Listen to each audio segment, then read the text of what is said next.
अमृतुल classes में आप सभी का स्वागत है। ये लॉकडाउन 2.0 में है हम लोग पिछले क्लासों में टेंस का अध्ययन कर चुके थे। तो आज हम एक नया टॉपिक लेके आप लोगों के सामने आए हैं।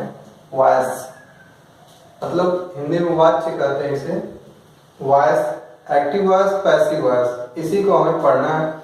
क्योंकि एक्टिव वॉइस और पैसिव वॉइस 9th 10th में, 11th 12th में और अदर कॉम्पिटिटिव एग्जाम में, यूपी टेट, सुपर टेट सभी जगह पे पूछा जाता है। तो हम उसी का अध्ययन आज करेंगे। लेकिन मैं आप लोगों को यहाँ पे एक बात बता देना चाहता हूँ कि हम यहाँ पे विद्वान बनाने के लिए आपको नहीं आए हैं, बल्कि हम एक जो रूल होता है, सामान्य रूल कि हम कैसे किसी वाक्य को एक्टिव से पैसिव में बदल सकते हैं, उसी को हम आपके सामने रखेंगे। क्योंकि एक्टिव से पैसिव बनाते समय हमें कुछ नियमों को मानना पड़ता है और उससे पहले, उन नियमों को जानने से पहले हमें कुछ चीज़ों का ज्ञान होना आवश्यक होता है। जैसे टेंस और उनकी हेल्पिंग वर्ब। जैसे प्रेजेंट इंडेफिनिट है तो उसमें कौन सी हेल्पिंग वर्ब लगेगी, पास्ट इंडेफिनिट है उसमें कौन सी लगेगी, यानी जो 12 अलग अलग टेंस हैं उनकी क्या हेल्पिंग वर्ब होती है, मेन वर्ब की कौन सी फॉर्म उसमें लगती है, इन सब चीज़ों की जानकारी हमें होना आवश्यक है। क्योंकि जब हम पैसिव में जाते हैं तो हम वर्ब की थर्ड फॉर्म का प्रयोग करते हैं। बस हमें ये जानना है कि हम वाक्य देखें और पहचान जाएं कि ये किस टेंस का वाक्य है, तो हम आसानी से उसे पैसिव में बदल सकते हैं। उसके पहले हमें जो सिस्टम फॉलो करना पड़ता है कि सब्जेक्ट को ऑब्जेक्ट बनाना पड़ता है और ऑब्जेक्ट को सब्जेक्ट। जब सब्जेक्ट के रूप में हम किसी प्रोनाउन को रखते हैं तो वह सब्जेक्टिव केस में होता है, और ऑब्जेक्ट में रखते हैं तो ऑब्जेक्टिव केस में होता है। तो हमें, इसीलिए मैंने यहाँ पे लिखा हुआ है कि पर्सन और सब्जेक्टिव और ऑब्जेक्टिव एक केस और होता है, उसकी जरूरत हमें यहाँ पे पड़ेगी नहीं, उसकी जरूरत हमें डायरेक्ट इनडायरेक्ट में पड़ती है। इसीलिए मैंने केवल सामान्यतः इसी को लिखा है कि फर्स्ट पर्सन में आई और वी आता है, फर्स्ट पर्सन में आई और वी आता है, सेकंड पर्सन में आपका यू आ जाता है, और थर्ड पर्सन में ही, सी, इट, दे। ये प्रोनाउन है। प्रोनाउन जो नाउन की जगह पे यूज किए जाते हैं उन्हें हम प्रोनाउन कहते हैं। अब फर्स्ट पर्सन का जो आई और वी, यानी आई और वी को हम केवल सब्जेक्ट के तौर पर प्रयोग कर सकते हैं। जैसे देखिए कि मैं स्कूल जा रहा हूं। एक एग्जाम्पल के माध्यम से समझिए इसे कि I am going to school. अब यहाँ पे हम आई इसलिए प्रयोग कर रहे हैं क्योंकि यह एक सब्जेक्ट है, और सब्जेक्ट की जगह पे हम आई ही लिख सकते हैं, मी का प्रयोग नहीं करेंगे। अगर यहाँ पर हम लिखते हैं कि मी एम गोइंग टू स्कूल, ये ब्लंडर है, मतलब इसका प्रयोग हम यहाँ पे नहीं कर सकते हैं। तो निश्चित रूप से आप लोग समझ गए होंगे कि आई और वी जो फर्स्ट पर्सन के प्रोनाउन होते हैं सब्जेक्ट के तौर पर उपयोग किए जाते हैं। लेकिन अगर इन्हें हम ऑब्जेक्ट में लेके जाएं तो इन्हें हम मी और अस के, मतलब आई का मी हो जाएगा और वी का अस हो जाएगा, यू का यू, ही का हिम, सी का हर, इट का इट, दे का देम। तो बस ये सामान्य जानकारी, जब हम लोग एक्टिव से पैसिव में वाक्य को बदलेंगे तो वहां पर हम लोग इसको बड़े बारीकी से समझेंगे कि कैसे सब्जेक्ट का ऑब्जेक्ट, ऑब्जेक्ट का सब्जेक्ट हम कर रहे हैं। दो प्रकार के परिवर्तन एक्टिव से पैसिव में करते समय हम लोग देखते हैं, केवल दो प्रकार का परिवर्तन। एक ये आपका प्रोनाउन का परिवर्तन और एक टेंस का परिवर्तन। तो टेंस का परिवर्तन कैसे होता है, पहले एक बार ओरली समझ लीजिए।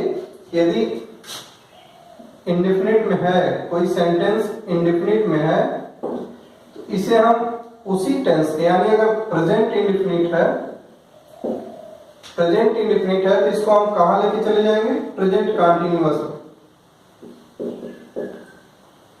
अर्थात जब हम किसी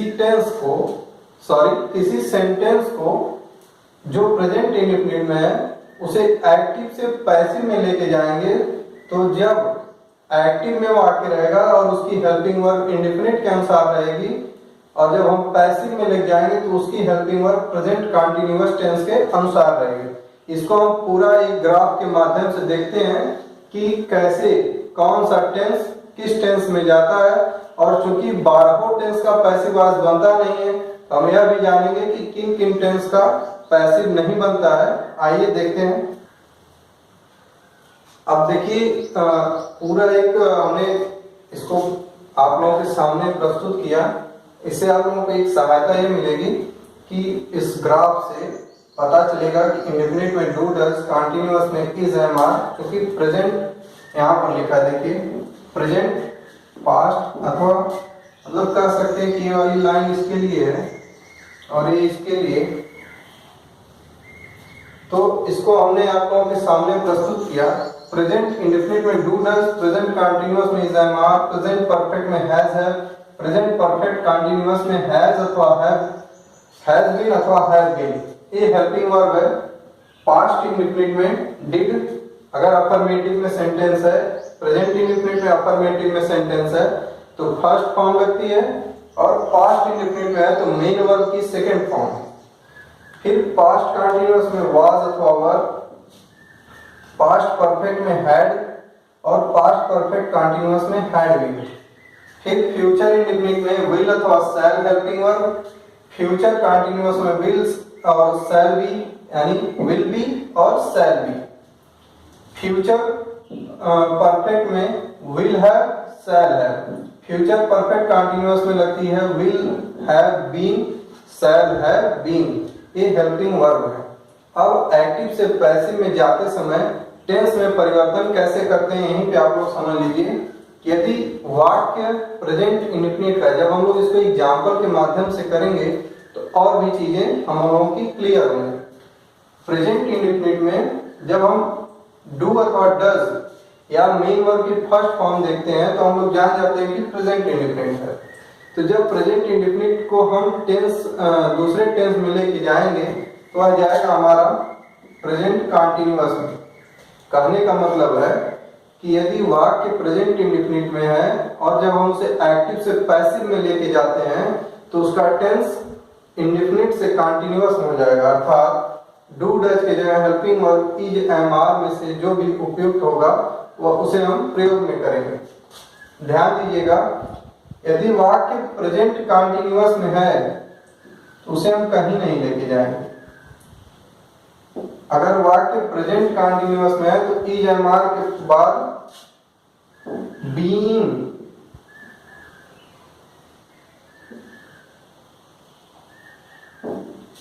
अगर वाक्य प्रेजेंट कंटीन्यूअस में है, जैसे इंडेफिनिट में था तो हम कंटीन्यूअस में लेके गए, लेकिन अगर कंटीन्यूअस में है तो उसमें हम कोई परिवर्तन नहीं करेंगे, इज, एम, आर के बाद बीइंग का प्रयोग करेंगे।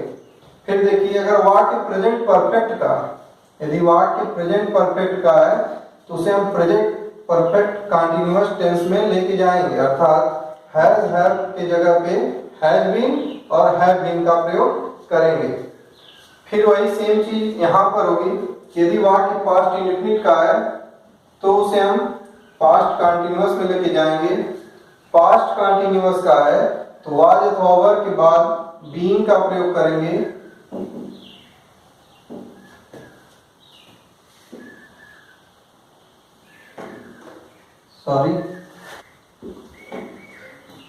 यदि वाक्य हमारा पास्ट इंडेफिनिट का है तो उसे हम पास्ट कंटीन्यूअस में लेके जाएंगे। यदि वाक्य हमारा पास्ट कंटीन्यूअस में है तो वाज अथवा वर के बाद बीइंग, बीईआईएनजी, बीइंग का प्रयोग करेंगे। यदि वाक्य हमारा पास्ट परफेक्ट का है तो हम उसे पास्ट परफेक्ट कंटीन्यूअस में लेके जाएंगे। जब हम इसे एग्जांपल के माध्यम से करेंगे तो और भी चीजें क्लियर होंगी। फिर फ्यूचर की बात करते हैं तो फ्यूचर इंडेफिनिट का वाक्य है तो इसे हम कहां लेके जाएंगे, फ्यूचर कंटीन्यूअस में लेके जाएंगे। और यदि वाक्य हमारा फ्यूचर कंटिन्यूअस का है तो यहाँ पर कोई भी चेंज नहीं करेंगे। ध्यान दीजिएगा इस बात को।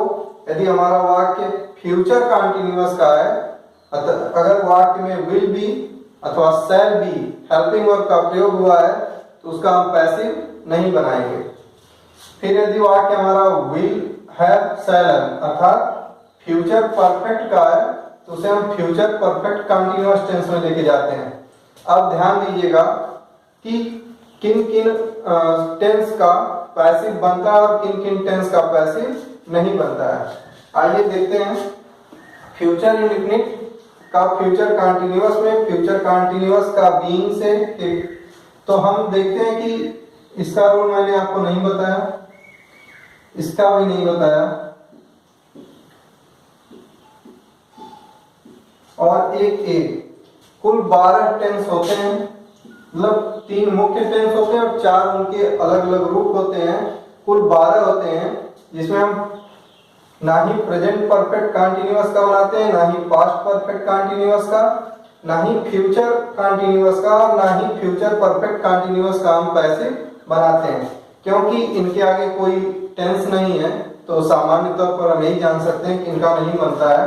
तो 12 में से अगर हम 4 को माइनस कर देंगे तो कुल 8 टेंस हैं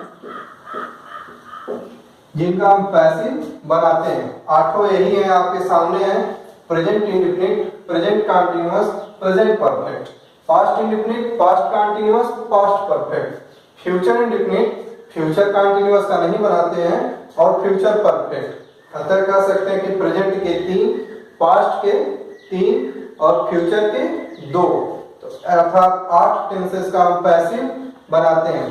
अब हम सबसे पहले असर्टिव सेंटेंस का देखेंगे कि कैसे पैसिव बनता है, उसके बाद इंट्रोगेटिव का देखेंगे, क्योंकि असर्टिव में अफर्मेटिव और नेगेटिव दोनों आ जाता है। तो सबसे पहले असर्टिव का, फिर इंट्रोगेटिव का, फिर ऐसे ऐसे जितने 5 वाक्य होते हैं सबका एक्टिव से पैसिव, और जब यह क्रम हम पूरा कर लेंगे तो फिर पैसिव से एक्टिव कैसे बनाते हैं, इन सभी चीजों को देखेंगे। अगर आप वीडियो को पूरा देखेंगे तो निश्चित तौर पर मैं कह सकता हूं कि आपको फिर इसके बाद कभी भी एक्टिव और पैसिव से संबंधित कोई दिक्कत नहीं रह जाएगी। आइए देखते हैं असर्टिव सेंटेंस का एक्टिव से पैसिव कैसे बनाते हैं। वाक्यों को एक्टिव से पैसिव में करते समय सबसे पहले हमें एक चीज और देखनी पड़ेगी कि तब उसके बाद हम सीधे एग्जाम्पल पर चलते हैं। देखिए, यदि वाक्य एक्टिव का है,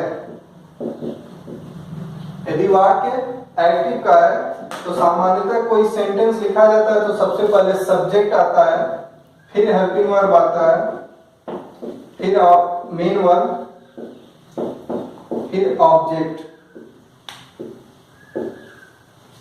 यही है सेंटेंस, सामान्य सेंटेंस का एक नियम। अब अगर हम पैसिव में जाते हैं तो क्या होगा, इसको देख लीजिए, बहुत महत्वपूर्ण चीज है ये।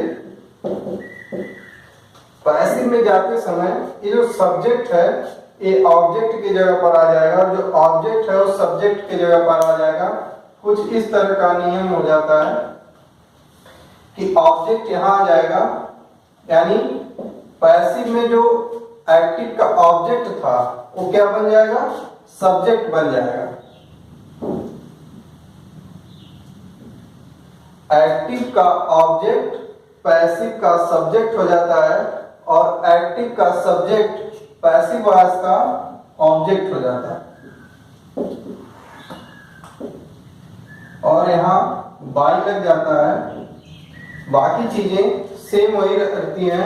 हेल्पिंग वर्ब, अभी मैंने आपको बताया परिवर्तन कैसे होता है। मेन वर्ब का थर्ड फॉर्म हमेशा सामान्यतः पैसिव में मेन वर्ब की थर्ड फॉर्म का प्रयोग करते हैं। एक्टिव का ऑब्जेक्ट, पैसिव का सब्जेक्ट, एक्टिव का सब्जेक्ट, पैसिव का ऑब्जेक्ट, ऑब्जेक्ट के पहले बाई का प्रयोग, और मेन वर्ब की थर्ड फॉर्म का प्रयोग करते हैं।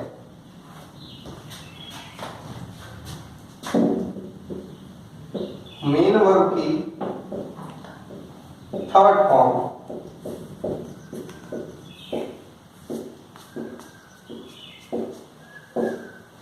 मेन वर्ब की थर्ड फॉर्म का प्रयोग करते हैं और ऑब्जेक्ट से पहले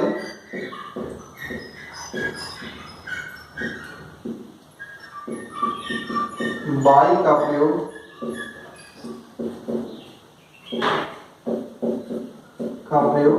सामान्यतः बाई का प्रयोग करते हैं, लेकिन जब हम लोग थोड़ा सा और आगे जाते हैं तो फिर अलग अलग जो वर्ब होती हैं वो अपना अलग अलग प्रीपोजिशन लेके चलते हैं। लेकिन हमें ज़्यादा नहीं, हमें जो एक लेवल मेंटेन करना है, यूपी टेट से रिलेटेड हो, 9th 10th हो, 11th 12th हो, जहाँ पे सामान्य स्तर पे सब हमें देखने को मिलता है, तो वहाँ पे हम बाई प्रीपोजिशन का ही प्रयोग करते हैं। अब आइए कुछ वाक्यों के माध्यम से इसे समझने का प्रयास करते हैं। देखिए, हम सबसे पहले प्रेजेंट इंडेफिनिट टेंस का वाक्य लिए हैं। यहाँ पे एक्टिव वॉइस है, इसे हम पैसिव वॉइस में बदलने का तरीका जानेंगे। सबसे पहले हमें पता करना होगा कि यह किस टेंस का वाक्य है, क्योंकि मैंने पहले ही बता दिया प्रेजेंट इंडेफिनिट का, लेकिन हम हेल्पिंग वर्ब के माध्यम से जानेंगे। जब भी हेल्पिंग वर्ब है नहीं, मेन वर्ब फर्स्ट फॉर्म में, मेन वर्ब फर्स्ट फॉर्म में अगर रहे तो समझ लीजिए कि वह वाक्य प्रेजेंट इंडेफिनिट या सिंपल प्रेजेंट का है। कौन सांप को मारता है? मैं। तो जब कौन से किसी चीज का जवाब मिले तो हमेशा आपका क्या हो जाएगा? सब्जेक्ट। ये हो गया आपका सब्जेक्ट और स्नैक हो गया आपका ऑब्जेक्ट। किल मेन वर्ब है। अब मैंने आपको इसके पहले बताया कि जो सब्जेक्ट रहेगा वो ऑब्जेक्ट और जो ऑब्जेक्ट रहेगा वो आपका बन जाएगा सब्जेक्ट। तो यहाँ पर ऑब्जेक्ट है ए स्नैक, तो सबसे पहले इसे लिखेंगे अ स्नैक। अभी प्रेजेंट इंडेफिनिट का है तो टेंस परिवर्तन करेंगे। हमने बताया कि प्रेजेंट इंडेफिनिट रहेगा तो प्रेजेंट कंटीन्यूअस में जाएगा। अ स्नैक सिंगुलर है, एक वचन है, तो इसके साथ इज लगेगा। अ स्नैक इज मेन वर्ब की हमेशा थर्ड फॉर्म लगती है। ये हम टेंस नहीं पढ़ रहे हैं कि स्नैक इज किलिंग ना, ये हो जाएगा killed. Snake is killed by. हमने कहा कि बाई का प्रयोग करेंगे कब? अभी इसको हटा देते हैं। देखिए, ऑब्जेक्ट का बन गया सब्जेक्ट और सब्जेक्ट का बनाना हमें ऑब्जेक्ट। अगर हम यहाँ पर आई रखेंगे तो हमने जब वीडियो में शुरुआत में ही बताया आपको कि आई सब्जेक्टिव केस है और यह सब्जेक्ट की जगह पे आएगा, लेकिन जब हम इसका ऑब्जेक्टिव प्रयोग करेंगे तो आई की जगह पर मी का प्रयोग करेंगे। और स्नैक इज किल्ड मी, और हमने बताया कि ऑब्जेक्ट के ठीक पहले किसका प्रयोग करेंगे? बाय का। अब स्नैक इज किल्ड बाय मी, यही हो जाएगा एक एक्टिव से पैसिव में बदलते समय ऑब्जेक्ट सब्जेक्ट की जगह पे, सब्जेक्ट ऑब्जेक्ट के जगह पे, इंडेफिनिट से कंटीन्यूअस में गए, is helping verb I. Main verb की हमेशा थर्ड फॉर्म का प्रयोग करेंगे और यह आपका एक्टिव से पैसिव में हो गया। निश्चित रूप से हमें लगता है कि आपको समझ में आया होगा। एक अगले एग्जांपल देखते हैं।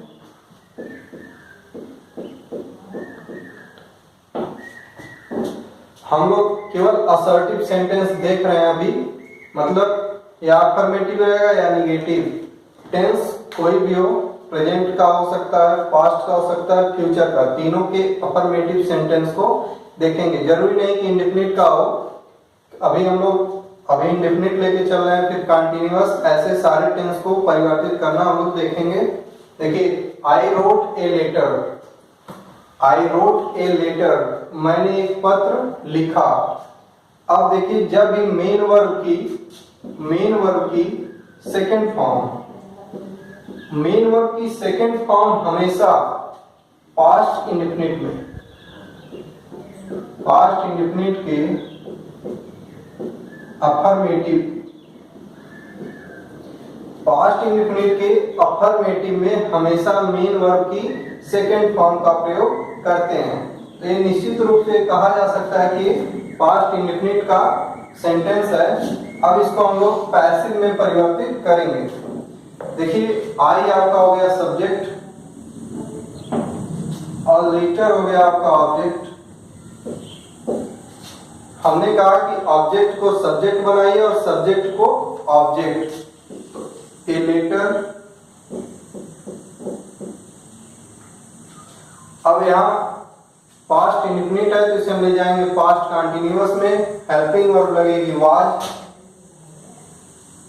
और लेटर वाज रोट, यानी राइट ये सेकेंड फॉर्म है, राइट रोट रिटेन होता है, write wrote written, first form, second form, third form, हमें थर्ड फॉर्म का प्रयोग करना है। और लेटर वाज रिटेन बाय का प्रयोग हमेशा करेंगे।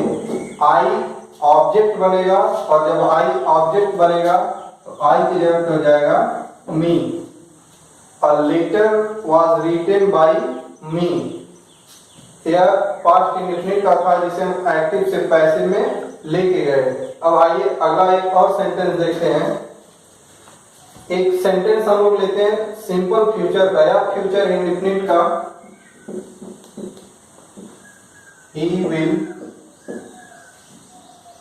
kill a bird. He will kill a bird। देखिए will लगा है, will और shall, अगर केवल will और shall का प्रयोग हो रहा है तो फ्यूचर इंडेफिनिट का वाक्य होगा। यहाँ पर a bird ऑब्जेक्ट है, he सब्जेक्ट है, kill मेन वर्ब है, will हेल्पिंग वर्ब है। ऑब्जेक्ट को सब्जेक्ट बनाइए, सब्जेक्ट को object. A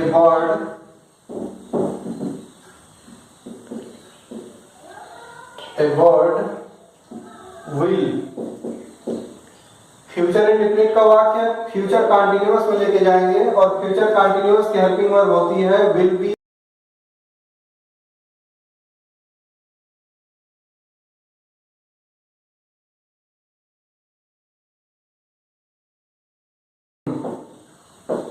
A bird will be killed by him, तो a bird will be killed by him, इसे हम फ्यूचर इंडेफिनिट के वाक्य को फ्यूचर कंटीन्यूअस के वाक्य में लेके गए हैं। तो एक हमने देखिए पहले प्रेजेंट इंडेफिनिट का, फिर दूसरा हमने देखा पास्ट इंडेफिनिट का, फिर फ्यूचर इंडेफिनिट का। अब इसी तरह से हम एक वाक्य देखते हैं प्रेजेंट कंटीन्यूअस का। देखिए एक वाक्य है she is reading a book, she is reading a book. यहाँ इज है, मेन वर्ब में आईएनजी जुड़ा है तो निश्चित रूप से यह प्रेजेंट कंटीन्यूअस का वाक्य है। अब वही नियम यहाँ पर भी, ऑब्जेक्ट को सब्जेक्ट बनाइए, सब्जेक्ट को ऑब्जेक्ट बनाइए। अ बुक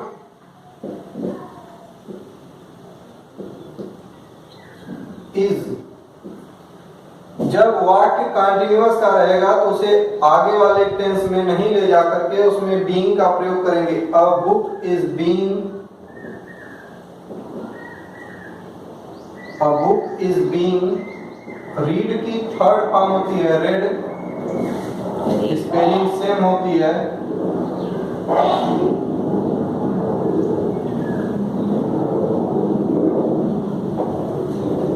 रीड की थर्ड फॉर्म होती है रेड, स्पेलिंग सेम होती है। A book is being red,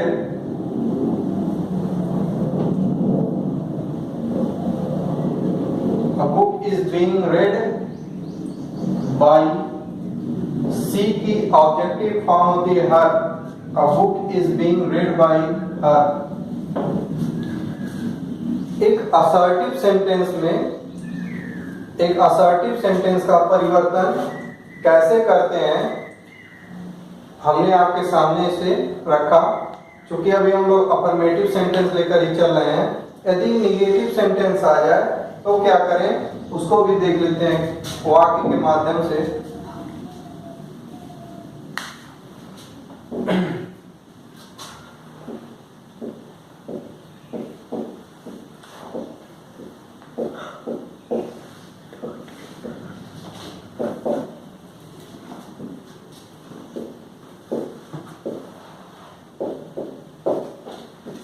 देखिए निगेटिव सेंटेंस है she is not reading a book, she is not reading a book. तो ऑब्जेक्ट को बनाइए subject, book is not being read by her. कुछ नहीं करना है, नॉट का प्रयोग हमेशा है अगर दो हेल्पिंग वर्ब आ रही हैं तो उन दोनों के बीच में होता है।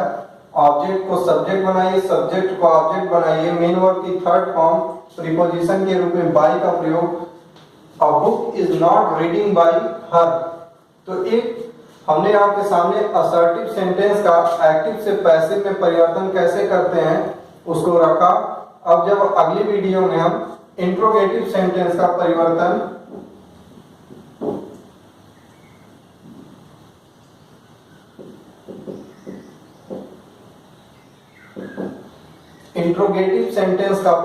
कैसे करते हैं, मतलब इंट्रोगेटिव सेंटेंस अगर आ जाए एक्टिव वॉइस में उसे कहे पैसिव वॉइस में बदलिए, उसका परिवर्तन कैसे करते हैं उसको हम अगली वीडियो में आप लोगों के सामने रखेंगे। तब तक के लिए कोविड-19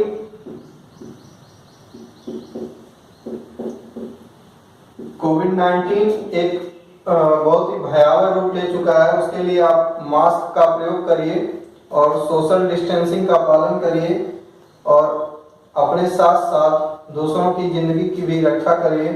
तब तक इंतजार करिए हमारी अगली वीडियो का, और हो सके तो इस वीडियो को ज़्यादा से ज़्यादा शेयर करिए ताकि सभी लोगों के पास हमारा छोटा सा प्रयास पहुंच सके। बहुत बहुत धन्यवाद।